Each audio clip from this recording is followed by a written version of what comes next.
Corona পরবর্তী সময় থেকে যদি আমরা একটুখানি বাংলাদেশ ফিল্ম ইন্ডাস্ট্রির দিকে তাকাই, লাস্ট 10টা সিনেমা আমরা দেখব যেগুলো ব্যবসায়িকভাবে সবচাইতে বেশি সফলতা অর্জন করেছে।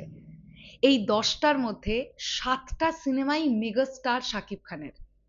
এই মানুষটাকে নাকি কারা ক্ষতি করবার চেষ্টা করে। আমার প্রশ্ন একটাই, এই মানুষটাকে যে লাখো লাখো মানুষ ভালোবাসে, এই ভালোবাসাটা কেড়ে নেওয়ার ক্ষমতা কারোর আছে? তো বেকার এই মানুষটার পেছনে লাগতে গিয়ে তো কোনো লাভ নেই। আলটিমেটলি অডিয়েন্স এর আগেও বুঝিয়ে দিয়েছে যে মেগাস্টার শাকিব খানের সিনেমা তারা বড় পর্দায় দেখতে ভালোবাসে। আমি বিশ্বাস করি তারা ভবিষ্যতেও বোঝাবে, কারণ অডিয়েন্সও জানে কোন মানুষটা ইন্ডাস্ট্রির জন্য কতটা করেছে। হ্যালো আমার সাকিবিয়ান ভাইরা বোনেরা, চলে এলাম আরো একটা নতুন ভিডিও নিয়ে। আশা করছি তোমরা সবাই খুব ভালো আছো।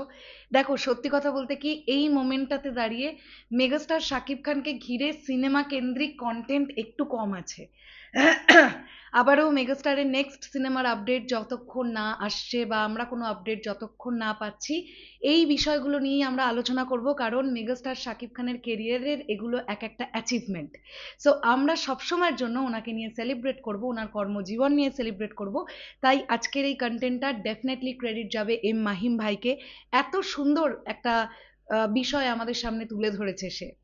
আমরা একদম করোনা পরবর্তী সময় জাস্ট কোভিড পরবর্তী টাইমটাতে চলে যাচ্ছি। আমরা জানি প্রিয়তমা দিয়ে বাংলাদেশ ফিল্ম ইন্ডাস্ট্রি একটা নতুন মোড় পেয়েছিল, এবং আমি তোমাদেরকে 10টা সিনেমার কথা এখন বলবো, যেই 10টার মধ্যে 7টাই মেগাস্টার শাকিব খানের সিনেমা, যেটা করোনা পরবর্তী সময় থেকে এখনো পর্যন্ত বক্স অফিসে সবচাইতে বেশি ব্যবসা করেছে। চলো আমরা এক ঝলকে দেখে ফেলি। প্রথমেই ডেফিনেটলি থাকবে প্রিয়তমা।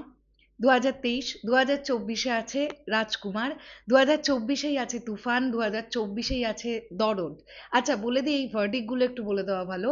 প্রিয়তমা ইন্ডাস্ট্রি হিট, রাজকুমার ব্লকবাস্টার, তুফান হয়েছিল ইন্ডাস্ট্রি হিট, দরদ হিট হয়েছিল, বরবাদ 2025-এ এসেছিল, ইন্ডাস্ট্রি হিট তকমা পেয়েছিল, 2025-এ জঙ্গলি বলে সিনেমাটা এসেছিল, সেটা সুপারহিট তকমা পেয়েছিল, 2025-এ তাণ্ডব বলে সিনেমাটা এসেছিল, সেটা ব্লকবাস্টার তকমা পেয়েছিল, 2025-এ উৎসব বলে সিনেমাটা এসেছিল, সেটাও অবশ্যই ব্লকবাস্টার তকমা, 2026-এ বনলতা এক্সপ্রেস, এই সিনেমাটাও বক্স অফিসে দুর্দান্ত কালেকশন করেছে, আমরা প্রত্যেকেই জানি। এখনো বনলতা এক্সপ্রেসের বিজনেস চলছে।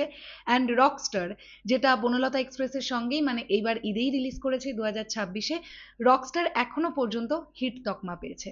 তো আমরা যদি এই 10টা সিনেমার মধ্যে 7টা সিনেমা নজর করি, 7টাই মেগাস্টারের। কি কি? প্রিয়তমা, রাজকুমার, তুফান, দরদ, বরবাদ, তাণ্ডব এবং রকস্টার। এই এতগুলো সিনেমা আমাদের প্রাণপ্রিয় মেগাস্টার শাকিব খানের সিনেমা। তো এইটাই হচ্ছে এই মানুষটার ক্রেজ, এবং এই ক্রেজ এত সহজে ভেঙে দেওয়া সম্ভব নয়, যারা যাই চেষ্টা করে ফেলুক না কেন।